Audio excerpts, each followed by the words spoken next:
Et on revient sur le dépôt du budget provincial, Justine, mais cette fois-ci du côté des arts, les artistes ont été entendus.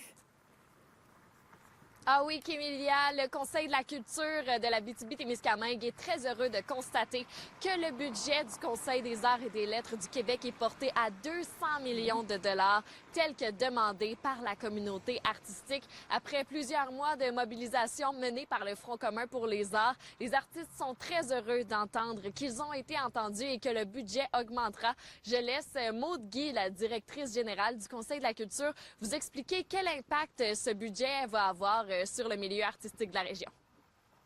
Le 200 millions pour le calque, c'est pour le Conseil des arts et des lettres du Québec. Donc, ça concerne principalement des organismes qui sont soutenus, par exemple, les lieux de diffusion. Donc, les théâtres, les centres d'exposition, le Théâtre du Tandem, l'Orchestre symphonique régional. Donc, ces organismes-là vont avoir un petit peu plus d'air. Tu sais, dans le fond, ce qui a été entendu, c'est la fragilité du milieu culturel en ce moment. Donc, plusieurs organismes qui menaçaient de fermer, là, tu sais, avaient des craintes.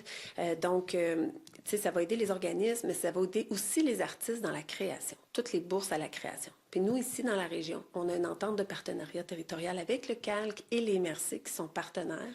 Donc ça va nous permettre de continuer à soutenir les artistes qui font de la création ici dans la région, sur le territoire. Donc plus de vitalité culturelle pour notre milieu.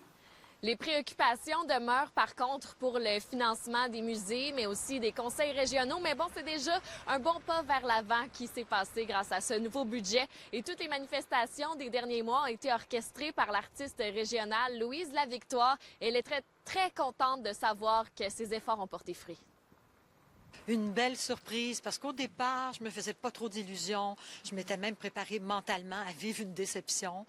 Donc vraiment, on est content de s'être investi, d'avoir mis du temps, d'avoir manifesté pour réussir à avoir cette augmentation là, du budget du CALQ. J'ose espérer que ça va avoir un impact autant pour les organismes et artistes qui sont établis dans les régions que ça va l'être pour ceux qui sont établis dans les grands centres. Surtout compte tenu du contexte économique actuel, on se serait attendu à une baisse même ou à un maintien du budget du CALQ.